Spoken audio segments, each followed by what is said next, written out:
अस्सलाम वालेकुम, नमस्कार, सत श्री अकाल एंड गुड इवनिंग। मैं हूँ आरज़ू काज़मी और आप हमेशा की तरह से देख रहे हैं पॉइंट ऑफ व्यू। हमारे साथ जी आज शिवराज जी वोलकर साहब हैं और हम इनको देखा करते हैं अक्सर मूवीज़ में भी। मुझे नहीं पता मैंने नाम सही प्रोनाउंस किया है कि नहीं, लेकिन आई एम जस्ट ट्राइंग। तो वाल्वेकर. It's Wal WLVKR. Walvekar. Okay, Walvekar. Wall maker, okay, thank you so much sir. Okay. तो अच्छा, हमें उन्होंने ज्वाइन किया है, आप लोग देख ही रहे हैं और अब मुझे मैं बताने की जरूरत नहीं क्योंकि हमने बहुत बार उनको मूवीज में भी देखा है, टीवी चैनल्स पर भी देखा है और डिफरेंट डिफरेंट गेटअप्स में देखा है। इवन मैं टीवी कमर्शियल्स में भी मैंने देखा है और क्योंकि हम लोग यहाँ पाकिस्तान में हमने डिश टीवी लगा रखा है तो हमारे पास इंडियन चैनल्स आते हैं, न्यूज चैनल्स भी, एंटरटेनमेंट चैनल्स भी, तो उसमें भी हमने आपको देखा है। और डेफिनेटली आपसे आज बात करने का बहुत अच्छा लग रहा है और सबसे पहले वेलकम टू द शो और थैंक यू सो नमस्ते. Much for joining this. Thank you sir. Thank you. Thank you for inviting me also. Thank you so much कि आपने इतना बिजी शेड्यूल में से टाइम निकाला और मैं तो थोड़ी वैसे भी फिल्मी हूँ, अगर आपको पता हो तो मुझे वैसे भी मूवीज देखने का बहुत शौक है। हाँ, मैंने आपके काफी यूट्यूब पे चैनल चैनल पे आपके देखे हैं, तो उसमें आपके बहुत सारे फिल्मी डायलॉग्स और ये देखा है हाँ, मैंने. स्पेशली शोले। तो मुझे वैसे भी शोले. सारे ही मूवीज के जो है वो डायलॉग याद हो जाते हैं आसानी से। लेकिन मुझे सबसे पहले ये बताइए कि कैसे आप मतलब इस फील्ड में आए और क्या सोच कर आए? आपको क्या लगा कि मैंने जो है वो इस इंडस्ट्री में जाना है, फिल्म में और एक्टिंग करनी है और टीवी प्लेस करने हैं? अ, क्या होता है कि एक बचपन से एक दिल में एक हमारे अंतरात्मा जो होती है ना, एक आवाज देती रहती है हमेशा. तो मुझे बचपन से लग रहा था कि मैं एक्टर हूँ, मुझे कलाकार ही बनना है. और बचपन में मैंने छोटे छोटे जो हम उसे बाल नाट्य कहते हैं, जो छोटे छोटे लड़के बनाते हैं, छोटे प्लेज होते हैं, तो उसे बाल नाट्य कहते हैं, जो बच्चे बनाते हैं उसको. तो हम लोग मैं उसमें काम करता रहा. फिर स्कूल की गैदरिंग्स होती थी, उसमें काम करता रहा. फिर कॉलेज की गैदरिंग्स शुरू हो गई. फिर एमेच्योर थिएटर मैंने किया, एक्सपेरिमेंटल थिएटर मैंने किया बहुत सारा. फिर बाद में कमर्शियल थिएटर पे गया मैं. और वहां से 89 से वो थोड़ा थोड़ा दौर शुरू हो गया कैमरा फेस करने का. शुरू में बहुत दिक्कत आती थी कैमरा फेस करने में, बट वो करता रहा और सीखता गया. और मुझे फिर बाद में कुछ मेरे बिजनेस मैंने पुणे में शुरू किए थे, तो फिर एक ब्रेक हो गया था बहुत बड़ा.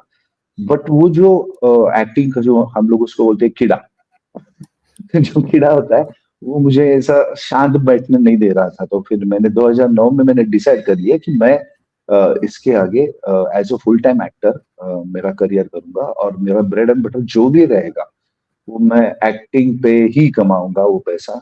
मैं और कुछ नहीं करूंगा. और आप यकीन नहीं करोगे, मैं 2009 से आज 2025 है, मैंने एक्टिंग के अलावा कुछ नहीं किया है आरजू जी. बहुत बार ऐसा हुआ कि 6 6 महीना मेरे पास काम नहीं था, बहुत दिक्कतें थी. नो डाउट पैसा सबको लगता है, सब चीज के लिए लगता है. बट वो सब फेस करते करते मैं आज इस पायदान पे पहुंचा हूँ. तो बिल्कुल, ये है मेरी डेफ़िनेटली कहानी. आपका बिल्कुल ऐसा ही है और ज़ाहिर है कि अगर आपको किसी चीज़ का शौक हो और आप करना चाहते हो, तो उसमें मेहनत भी बहुत करनी पड़ती है, लेकिन कई बार जो है बहुत से चैलेंजेस भी होते हैं। आपको कभी लगा किसी के साथ ऐसे काम करके जैसे आपको लगा हो कि बहुत मुश्किल लग रहा है इनके साथ काम करना, मतलब एज़ एन एक्टर दूसरा जो है वो आपको लगे कि ये मुझे बहुत ही बड़ा चैलेंज है कि मैं इनके सामने खड़े होके और मैं एक्टिंग कर पाऊँ? नहीं, शुरुआत में होता था जब मेरा काम शुरू हो गया, मैं काम करता रहा. तो सबसे बड़ा मुझे चैलेंज फेस लगा कि मैं अभी ये चैलेंज मेरे लिए शायद है.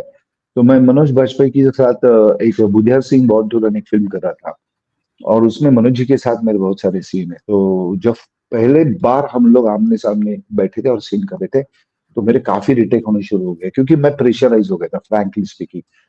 बहुत प्रेशराइज ऐसा फील कर रहा था मैं. और रिटेक के ऊपर रिटेक, रिटेक के ऊपर रिटेक शुरू हो गए. तो सौमेंद्र पादीकर के बहुत ही फाइन डायरेक्टर है बॉलीवुड के, तो वो डायरेक्ट कर रहे थे. तो वो थोड़ा सा फ्रस्ट्रेट होना शुरू हो गया. तो मनोज जी के ध्यान में आ गया कि नहीं, ये कुछ तो लफड़ा हो रहा है. तो सौमेंद्र को बोले कि सौमेंद्र, मैं शिवराज जी से मैं 5-10 मिनट बाहर जाके बात करता हूँ। तो हम लोग एक गवर्नमेंट कैंपस ही था, परमिशन लेके SRPF का, तो वहां पे शूट करते थे। तो वहाँ कैंपस में आए, फिर बाहर एक बगीचा था, वहां पे बैठे। हम्म। 10 मिनट मनोज जी ने मेरे साथ बात की और मुझे बहुत ही कंफर्टेबल फील कर दिया उन्होंने।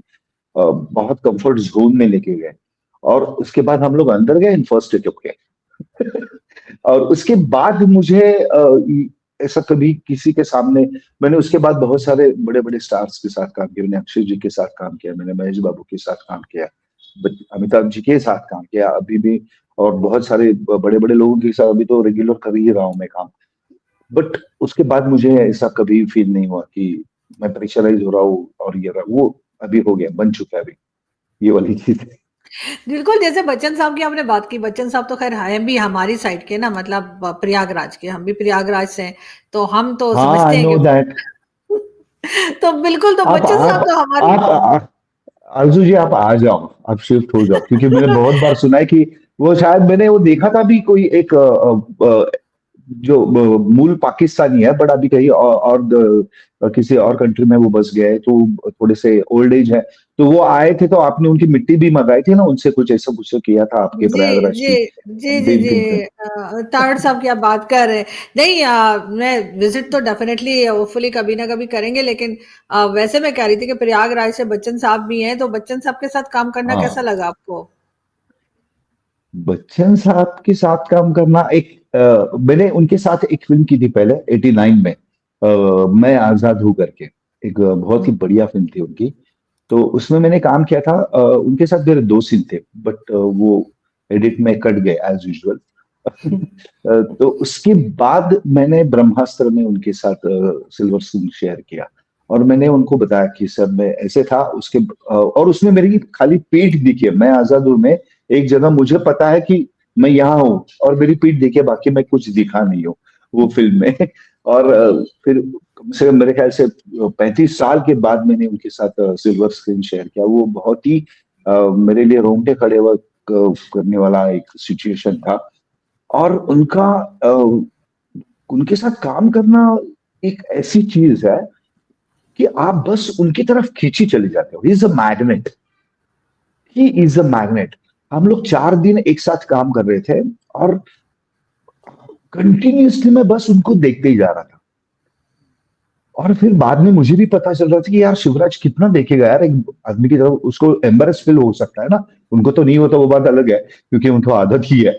बट मैंने इतना नहीं नहीं देखना है ऐसा करके, इधर उधर देखो तो वापस नजर उनके ऊपर जाती है। He is a magnet. और वो हम्म। बहुत ही बड़ा एक्सपीरियंस है उनके साथ। लेकिन तो आपने मजा इतने, आया। डेफिनेटली आपने उनसे सीखने को भी बहुत मिला होगा। वैसे तो खैर जो हमारे सीनियर्स बहुत। होते हैं उनको अपने जूनियर्स से भी बहुत सीखने को मिलता है, ऐसा नहीं है कि सिर्फ हम ही लोग सीख रहे होते हैं। लेकिन एक चीज जरूर मैं आपसे यहाँ पूछना चाहूंगी कि इतने साल आपने काम किया, आपने क्या देखा कि फिल्म इंडस्ट्री चेंज हुई है?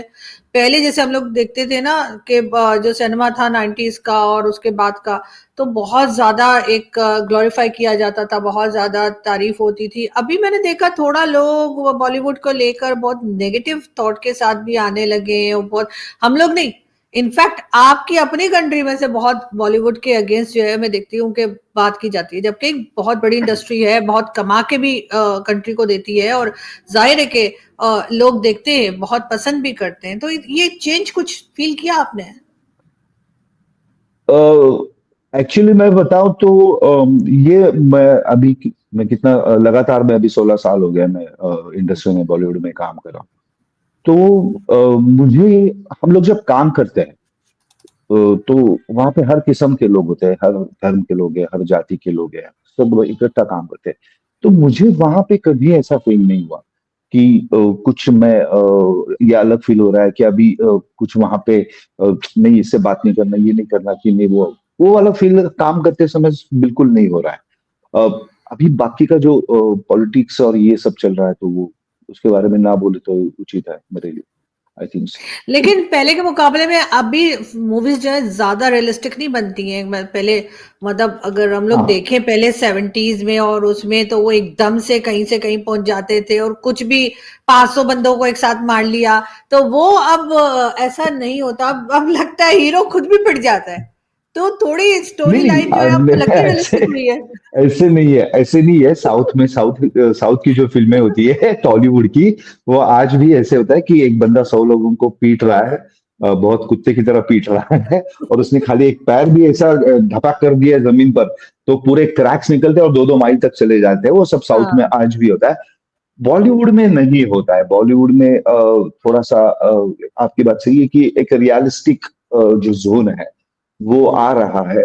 एक्टिंग में भी काफी बदलाव हुए हैं। जो मेलोड्रामा पहले बहुत चलता था, तो अभी सब लोग अंडर प्ले, जिसे हम सटल एक्टिंग बोलते हैं या अंडर प्ले बोलते हैं, तो वो स्टेज पे आ गए हैं। नहीं तो पहले की माँ मैं देख लूंगा, अरे ये वाला जो डायलॉग है अभी नहीं है, माँ मैं देख लूंगा तुम चिंता मत करो। हुँ। ये जो चेंज है, जो नॉर्मल लाइफ में हम लोग जैसे बात करते हैं, तो वो आ गया है, जिसे अंडर प्ले करते हैं हम लोग। तो वो अच्छी तरह से अभी आ गया है, बहुत बढ़िया चल रहा है। पहले एक्टिंग तो आपको स्किल्स पता है भी ना। अच्छे हो गए हैं। जी। आप बोलिए। नहीं, पहले तो ऐसा होता था ना कि कोई एक्सीडेंट हुआ है, दूसरे दिन एकदम ठीक खड़े ना। अभी काफ़ी टाइम तक जो है ना वो बैंडेज लगा रहता है। आई स्टिल रिमेंबर कि वो दिल चाहता है में जब आमिर खान को वो हाँ पंच मारते हैं वो अक्षय खन्ना, तो वो काफ़ी टाइम तक उनकी आँख जो थी, इनफैक्ट हाँ सैम ने मारा हाँ, था तो जब। नॉर्मल लाइफ में रहता है ना, ऐसे थोड़ी होता है। अभी आप अमर अकबर एंथोनी आप देखी होगी आपने शायद, हाँ, अमिताभ हाँ, बच्चन, बिल्कुल ऋषि कपूर और डेफिनिटली। विनोद खन्ना जी की। तो आपने उसका क्लाइमैक्स देखा था, तो आप आज देखोगी तो हंस पड़ोगी, लेकिन आज भी देखने के बाद आपको समझ भी नहीं आएगा ये क्या चल रहा है। कि भाई हुँ। 3 भाई मिलके उसको खून दे रहे हो, एक बोतल में जमा हो हाँ, रहा है, वो एक बोतल से जा रहा है। वो क्यों क्यों नहीं होता है, ये उस साइंस में वक़्त नहीं डायरेक्टर होता। नहीं सर, उस वक़्त डायरेक्टर सोचते क्यों नहीं थे कि ये हम क्या कर रहे हैं? बट अमित जी ने एक इंटरव्यू में बताया था कि उन्होंने बोला, मनमोहन सिंह जी थे, तो अमित जी उनको मन्नू बोलते थे, अरे मन्नू ये कैसे हो सकता है, ये मेडिकल साइंस में ऐसा नहीं है, ऐसा नहीं होता है। तो मनमोहन सिंह ने बोला, चुप, तुझे कुछ समझता नहीं, मुझे पता है क्या करना है। अच्छा, और ऑडियंस वो भी ऐसी सीन होती थी इतना चला। और हाँ, स्टिल उस टाइम पे ऑडियंस थोड़ भी थी। वो देख लेती थी। वो कहती थी, "हाँ, ठीक है।" वो देख लेती थी। है ना? आज नहीं, हम आज की ऑडियंस बहुत चानी हो गई है, आज की ऑडियंस बहुत एजुकेटेड हो गई है। तो आज की ऑडियंस बिल्कुल देखती नहीं है। आज की ऑडियंस जगह पे फिर जूता फेंकना शुरू कर दी है, ऐसा कुछ आज दिखा है तो। और आज दिखाने की किसी की हिम्मत भी नहीं है ऐसे कुछ। नहीं, नहीं, अब तो ऑडियंस ऐसी है ना कि अगर हीरोइन एक ही सीन चल रहा है और उसने उसकी ज्वेलरी भी अगर चेंज हो गई है, तो पकड़ लेती है। भई हाँ, अभी पकड़ लेते, 2 पकड़ मिनट पहले लेते। तो कुछ और पहना हुआ था। तो बिल्कुल, क्योंकि ऑडियंस और जो ऑडियंस का नजरिया भी बहुत चेंज हो गया है ना देखने का। तो वो भी बहुत एक अलग चीज है। तो बिल्कुल पकड़ लेते वो। लेकिन एक चीज़ और है यहाँ पर, आपके ख्याल से डायरेक्टर का कितना इम्पोर्टेंट रोल होता है? इसलिए कि कई मूवीज़ ऐसी है ना जो हम सिर्फ़ डायरेक्टर, अब आज भी हम डायरेक्टर का नाम देख के वो मूवी देख लेते हैं, कि भई इन्होंने डायरेक्ट की है नहीं तो नहीं अच्छी ही हो। नहीं, फिल्मों में जो होती है, कोई भी फिल्म बनती है तो उसका डायरेक्टर तो रिंग मास्टर होता है ना। हुँ। हर चीज उसकी ही बनाई होती है, हर चीज। फिल्म की शुरुआत से लेके एंड तक, द एंड का बोर्ड आते आते तक हर चीज ये डायरेक्टर की होती है। तो उसका जो सक्सेस है वो भी डायरेक्टर का होता है, और अगर फॉल डाउन हो गया तो वो भी डायरेक्टर का होता है। तो डायरेक्टर के बाहर कुछ नहीं होता है किसी भी फिल्म में। ना टॉलीवुड में, ना बॉलीवुड में, ना हॉलीवुड में, कहीं पे भी देखो आप, डायरेक्टर एक सेंटर पर्सन रहता है। उसके बगैर कोई नहीं काम चलता है वहां पे। बहुत तो इंपॉर्टेंट रोल होता है। टीवी फ़िल्म और वो कमर्शियल्स तो आपने किए, आपने कभी स्टेज किया है? मैंने मैंने बताया, मेरी शुरुआत ही स्टेज से हुई। मैं बचपन शुरुआत से, I am a child artist also ना। मैं बचपन से ही काम करता रहा हूँ स्टेज पे। और काफी समय तक मैंने मेरे ख्याल से मैंने स्टेज 2002 तक मैंने स्टेज किया है। और बीच बीच में मैं करता रहा, कैमरा भी फेस करता रहा, फिल्में भी, मराठी फिल्में जो रीजनल होती थी वो करता रहा। बट फुल टाइम एक्टर, और बस अभी इसके आगे एक्टर ही बनना है मुझे। नहीं, बिल्कुल तो होना भी है। 2009 से। लेकिन मुझे एक चीज़ बताइए, आपको मैंने देखा कि जो इंडियन क्योंकि मैं इंडियन मूवीज़ ज़्यादा ही देखती हूँ, बल्कि वही देखती हूँ, क्या कहूँ मैं कि पाकिस्तान में तो इतनी कोई ख़ास मूवीज़ बनती नहीं आजकल और पहले भी। नहीं, लेकिन बनती है, बनती है। एक आध एक कोई एक गलती से एक कोई। हाँ, मैंने एक मूवी देखी थी कई साल पहले, मुझे याद है कि वो 4 बहनें होती थी उनका, और एक छोटा भाई होता था, और वो मुल्ला होते थे। वो फिल्म का नाम मैं भूल गया। और फिर वो जो लड़का है वो फेमिनाइन हरकतें शुरू कर देता है, क्योंकि उसका ब्रॉटअप जो है वो सब लड़कियों के बीच में ही हुआ है ना। तो फिर वो जो मौलाना होते हैं उनको बहुत गुस्सा आता है और उसका मर्डर कर देते हैं। क्या उसमें ये था। और वो फिर जो बड़ी बहन है वो अपने बाप के खिलाफ कोर्ट में लड़ती है और वो आखिर वो जीत जाती है समथिंग। वो I think it's a real story also.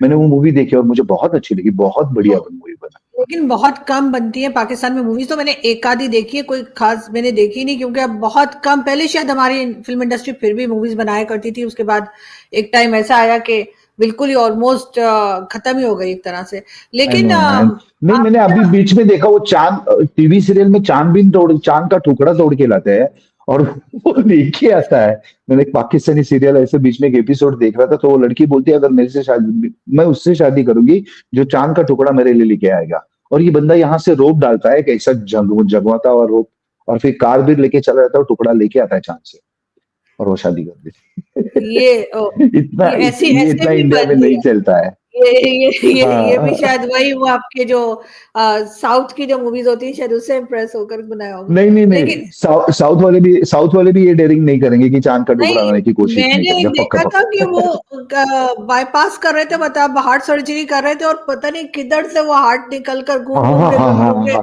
वो आपने हाँ देखा हाँ, होगा आ रहा शायद, तो वो भी हुआ था वो। मगर स्टिल वो। आई वुड टू, वो पता नहीं कौन सी मूवी थी, मतलब वो मूवी कोई साउथ की थी, कोई आई वो नो नहीं आई थी नो इधर आई की। No I know I know I know.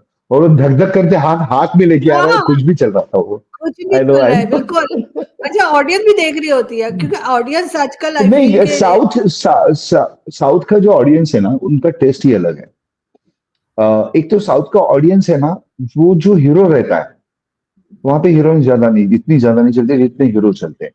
और वो जो हीरो रहता है ना, बस उसको भगवान की तरह दिखता है। और वो जो भी करेगा ना, नहीं वो वही कर सकता है, वो उसने मान लिया है।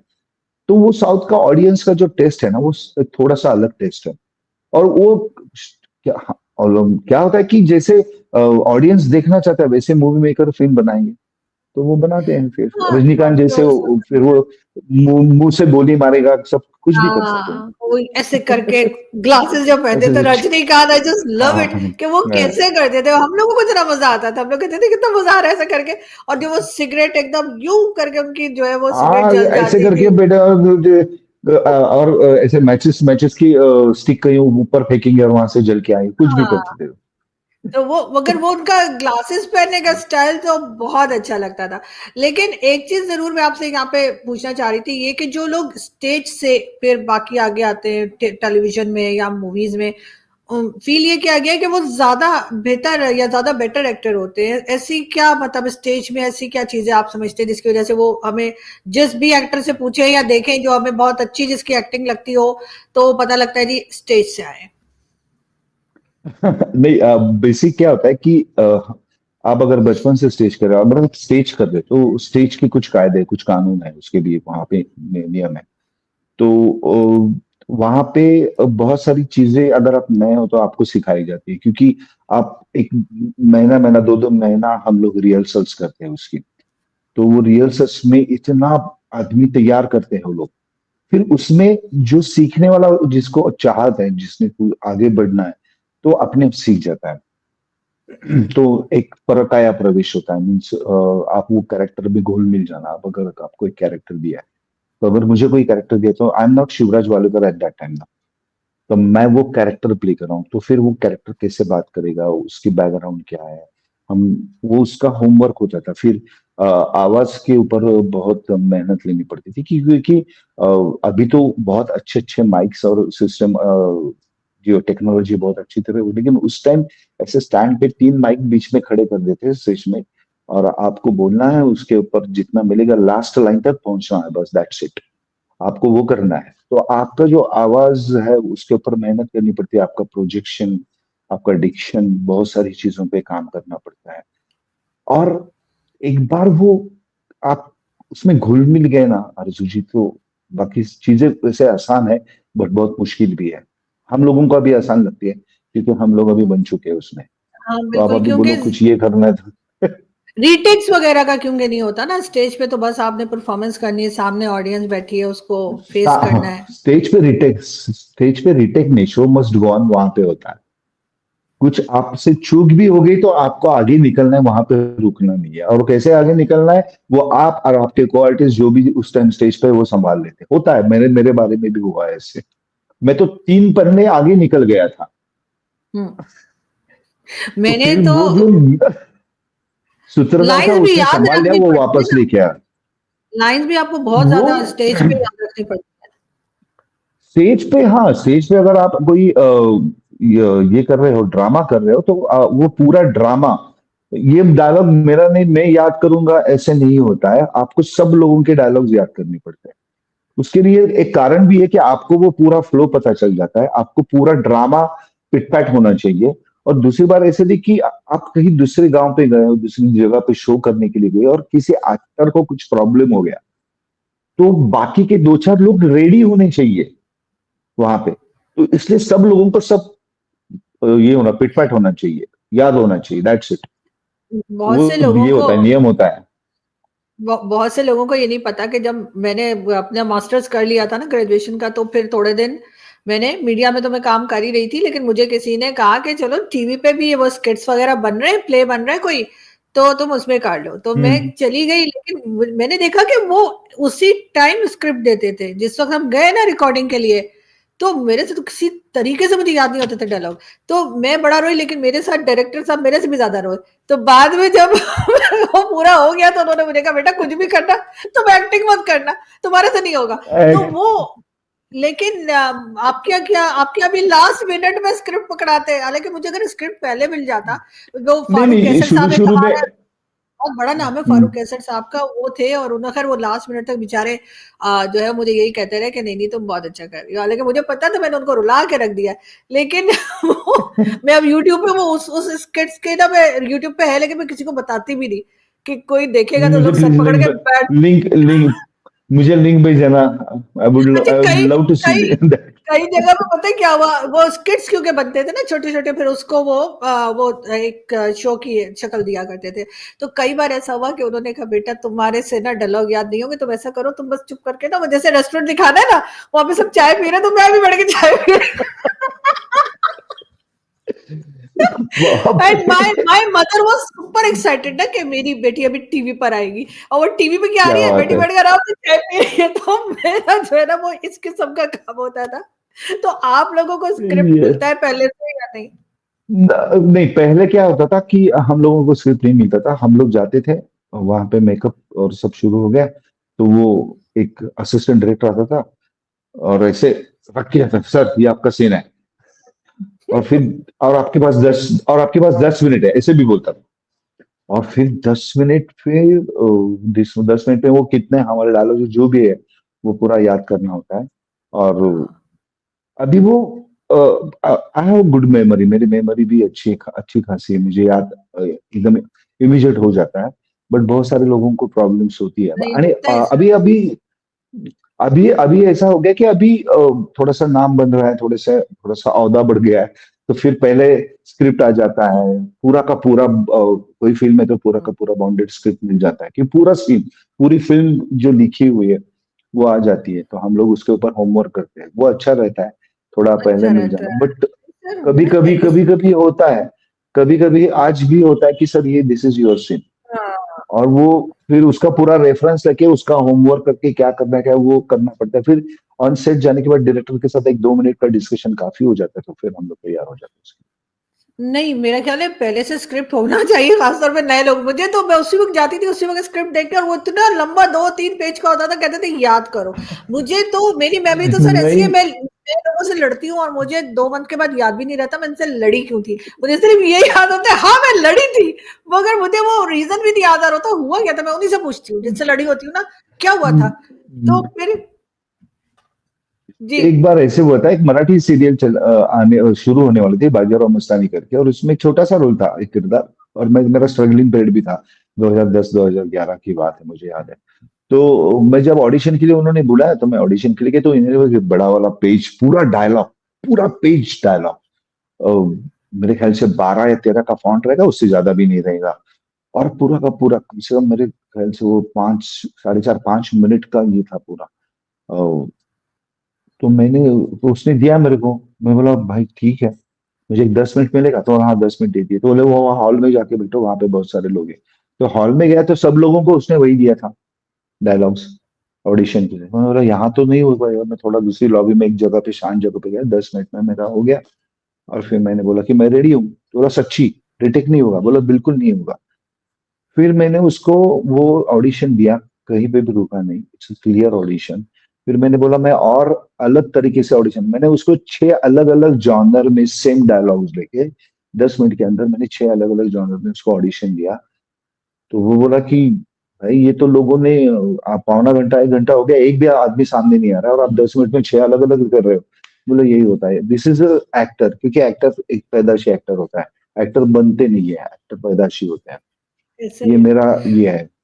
क्योंकि आप माइंड में से आपको आप हीरा लेके आ सकते हो, उसको तराशने के बाद वो चमकता है। बट वो हीरा बिल्कुल। होना चाहिए ना। माइंड में कोयला भी हाँ मिलता है और दूसरे भी पत्थर मिलते हैं, उनको तराशने के बाद वो चमकते नहीं है। तो मेरा हमेशा का कहना है कि एक्टर बॉर्न ही होता है, वो हाँ बॉर्न ही होना चाहिए। बिल्कुल, मतलब आप किसी ऐसा को नहीं हो, ठीक है थोड़ी मेहनत कर सकते हैं, लेकिन ये कि किसी को सिखा नहीं सकते। मुझे आई स्टिल रिमेंबर सिखा नहीं मैंने सकते। मैंने एक कमर्शियल में भी काम किया, मैं आपको ये भी बताऊँ। और वो भी ऐसे था कि वो प प हमारे जो प्रोड्यूसर साहब थे वो पपेट्स वगैरह होता है ना, पपेट का वो था। हाँ हाँ। वो चलाई करते थे, तो उन्होंने जो है वो टेबल के नीचे बैठना था, पपेट्स ऊपर थे, मतलब वो पपेट वहाँ से चलाएँगे, वो वहाँ से अपनी जो भी डायलॉग है वो बोलेंगे। मेरे साथ सीनियर एक्टर्स खड़े थे और उन्होंने भी बोलना था और मैंने भी बोलना था। वो बेचारे सब सही लाइन बोलते थे, मैं हमेशा गलत लाइन बोलती थी या मैं भूल जाती थी। किसी ना किसी और मैं एम्बैरेस अलग हो रही थी कि यार ये मतलब मेरे साथ इतने बड़े एक्टर खड़े हुए हैं और मैं कुछ कर नहीं पा रही। तो मैंने फिर लास्ट में हम्म। जब कंप्लीट हो गया ना, तो मैं यकीन करें सर, मैं ऐसा भागी हूँ ना उस स्टूडियो से कि मैंने कहा सब मुझे मिलके ना मारने वाले। मैं अपनी गाड़ी तक पहुंची हूँ, पीछे से उनका जो पियोन था वो मेरे पीछे पीछे भाग रहा है, कह आरजू वो तुम्हारी पेमेंट, मगर जब पेमेंट भी मिलेगी, मैं तो समझी तुम लोग मेरे से पैसा लेने वाले हो। मैंने इतना तंग किया है। तो वो बड़ी मुश्किल से वो कमर्शियल मेरा कंप्लीट हुआ था और मैंने कान पकड़े, मैंने कहा आप मुझसे मुझे नहीं होना। लिंक आप मुझे लिंक भेजिए, मुझे मुझे देखना है ये, अपने काम किया वो भी देखना है। इतना बुरा अरे किया ऐसा है कि मैं नहीं है। किसी को दिखाती भी नहीं यार, इतनी इतनी। हालांकि पूरा दिन मैं अपने शो में एक्टिंग मारती रहती हूँ, लेकिन कहीं करना पड़ जाए तो फिर बिल्कुल। और या आप आपकी शो, मुझे मुझे मुझे तो नहीं लगता कि आप आपकी शो में एक्टिंग करते हो। नहीं, कभी कभी बसंती की कर लेती हूँ। लेकिन मुझे ये बताइए क्योंकि कि आपका, but I love love your sarcasm. आप जिस सार्केज्म में बात करती हो, हे भगवान, जिसके बारे में बात करते हो ना, उसको गोली गोली की जरूरत ही नहीं है, ऐसे ही मर जाएगा सुन सुन के बेचारा।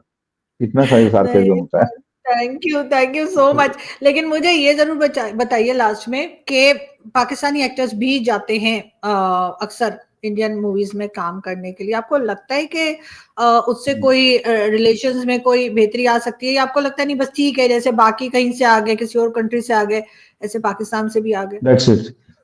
हम्म। इसके अलावा कुछ नहीं। कंट्रीज में बेहतरी आने के लिए बहुत चीजें अलग है। और ये इतने छोटे से एक्सचेंज से मुझे नहीं लगता कुछ होगा।